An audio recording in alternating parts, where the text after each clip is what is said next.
Hello student, आपका स्वागत है स्प्लिट स्टडी चैनल पर। चलिए आज का क्वेश्चन हम लोग डिस्कस कर लेते हैं। क्वेश्चन को बहुत ध्यानपूर्वक एक स्टेप को पढ़ेंगे और समझने की कोशिश करेंगे।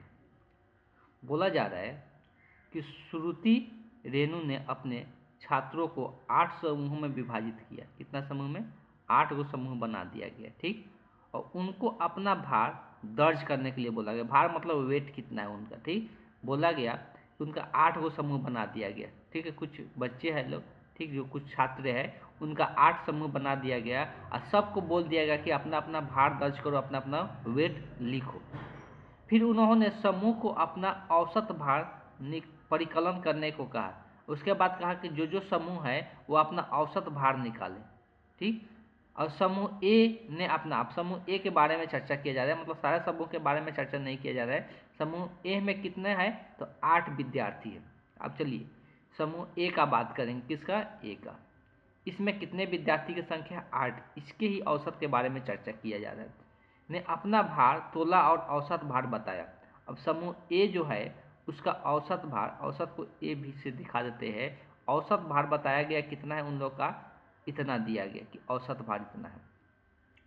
उसके बाद उन्होंने पता लगा कि उन्होंने किसी एक विद्यार्थी का गलत भार प्रयोग कर दिया है। अब देखो, औसत भार तो बता दिया लोग समूह ए वाला कि मेरा औसत भार इतना है, इतना किलोग्राम औसत भार है। लेकिन उन्होंने एक गलती कर दी। क्या गलती कर दी? कि 25.9 किलोग्राम के बजाय उन्होंने 29.9 किलोग्राम बता दिया। मतलब भार कितना था? 25.9 था, लेकिन उन्होंने बता कितना दिया? मतलब कुछ अधिक बता दिया गया, यही ना? यही गलती हुआ कि बताना था 25.9 किलोग्राम, लेकिन बता दिया गया 29.9। इसके कारण उसका औसत भार में कोई ना कोई गलती हो गया होगा। ये औसत भार है, ध्यान में रखना है। प्रयोग किया गया तो समूह का सही औसत भार बताना है कितना होगा। देखिए औसत का मतलब क्या होता है, पहले तो ये आप समझिए। मान लो कोई संख्या है मेरे पास, 3 गो संख्या है, एक ए है, एक बी है, एक सी है। अगर इसका औसत का बात करते हैं तो औसत का मतलब होता है कि सबको जोड़ के जितना संख्या होता है उतना से क्या करते हैं? भाग कर देते हैं। ये औसत होता है। मान लेते हैं कि औसत दिया हुआ है, हमको सिर्फ तीनों का वेट चाहिए, तीनों का हमको वजन चाहिए। तो ये जितना रहेगा इधर ये गुना में आ जाएगा, 3 है उसके, इससे क्या करेंगे? जितना संख्या रहेगा उससे गुना कर देंगे तो तीनों का योगफल आ जाएगा मेरे पास। तीनों का योगफल आ जाएगा ना। हम अभी क्या करेंगे कि 8 विद्यार्थी का सबसे पहले हम एक जगह निकाल लेते हैं कि 8 विद्यार्थी का वेट कितना है। ये तो औसत दिया हुआ है ना। तो अगर 8 विद्यार्थी का सम, वेट का सम निकालना है, वेट का सम, तो ये वेट सम लिख लेते हैं। वेट का सम निकालना है तो जो औसत है उसमें कितना से गुना करना पड़ेगा? जितना विद्यार्थी रहेगा, विद्यार्थी कितना? 8 है, तो इसमें कितना से गुना हो जाएगा? 8 से। तो ये वेट, ये सम निकल गया। ये टोटल 8 विद्यार्थी का, कि 8 विद्यार्थी गुना नहीं करेंगे, हमेशा कैलकुलेशन से बचने की कोशिश करेंगे। तो ये 8 विद्यार्थी का पूरा वेट निकल के आ गया। क्लियर है?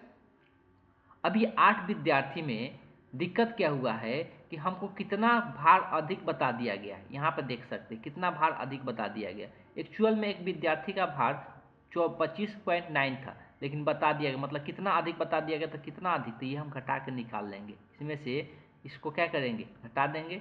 तो कितना अधिक भार बताया गया वो पता चल जाएगा। यहाँ 15 में से 9 हो जाएगा 6, और यहाँ पे बचेगा 8। 8 में से 5 जाएगा 3। तो 3.6 जो भार है अधिक बता दिया गया है। मतलब ये जो टोटल भार हम लोग अभी निकाले हैं 8 विद्यार्थी का, इसमें इतना अधिक बताया गया है। मतलब इसमें से इतना कम करना पड़ेगा, तब जाके सही सम निकलेगा। तो अब जो सही वाला 8 का वेट होगा, इसमें से इतना क्या करना है? घटाना है। 38.2 गुने 8 माइनस 3.6 करना है। क्लियर है? तो ये मेरा एक्चुअल में भार होगा। ये क्या होगा? मेरा एक्चुअल में भार होगा। तब हम लोग निकालेंगे। चलिए अब यहाँ पे आ जाते हैं। तब हम लोग निकालेंगे कि एक्चुअल में ये भार होगा। अब यहाँ पे हम देख लेते हैं, थोड़ा सा साइज छोटा कर देते हैं, ज़्यादा बड़ा लिखा रहा है। अब यहाँ पे ये एक्चुअल भार हो गया। अब इसी का औसत निकालना है। तो जब एक्चुअल भार पता है, औसत निकालना है, तो औसत निकालने के लिए फार्मूला बता दिया गया है कि जितना रहता है योग, सबका जितना योग रहता है उसमें क्या करना पड़ता है?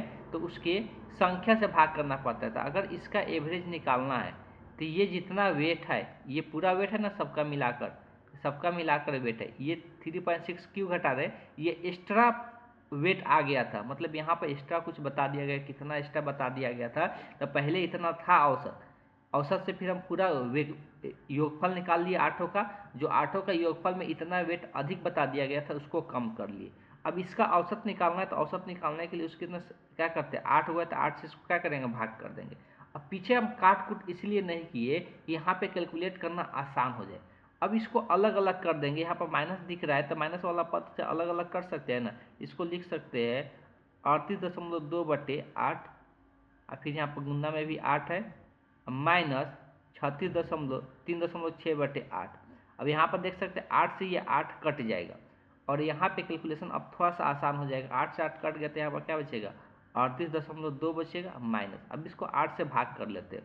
जब इसको 3.6 को 8 से भाग करेंगे तो कितना आएगा, दशमलव तो पहले आ जाएगा, एक अंक कटेगा नहीं यहाँ पे, तो 8 चौका 32, 4 आएगा, 8 चौका 32, 4 आएगा, 4 बचेगा, 4 पर 0 बचेगा, तो फिर 40 हो जाएगा, तो 8 से 40, तो यही आएगा। अब इसको घटा लेते हैं, घटाना आना होगा, आता होगा दशमलव का। अगर यहाँ पे दशमलव के बाद 2 अंक है तो यहाँ पर भी 2 अंक बना लेंगे, तो 0 लगा लेंगे। तो यहाँ पर 10 में से 5 जाएगा, क्या लिखाएगा, 5। अब यहाँ पर बचेगा क्या है, 1, 1 में से तो 4 घटेगा नहीं, यहाँ से 1 में से 1 इधर ले लेंगे, तो 11, 11 में 4 जाएगा तो 7। अब देखो ऑप्शन ऐसे दिख रहा है, अब यहाँ पे दशमलव आएगा। अब यहाँ बचा कितना, एक हासिल ले लेते हैं 7, 7 में 0 जाएगा, 7 ही रहेगा, और यहाँ पर 3 रहेगा, तो 37.75 आपको देखने को मिलेगा। तो यही इस क्वेश्चन का क्या हो जाएगा, करेक्ट ऑप्शन हो जाएगा।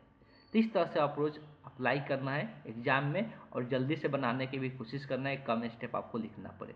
हम यहाँ पर समझाने के लिए बहुत सारे स्टेप बताने की कोशिश कर रहे थे, इसलिए बिना समझे आप क्वेश्चन नहीं बना सकते हैं। अगर फिर भी आपको क्वेश्चन नहीं समझ में आया तो जरूर कमेंट बॉक्स में लिखिए, और नए क्वेश्चन के लिए मेरे व्हाट्सएप नंबर पे सेंड कर सकते हैं। Thank you.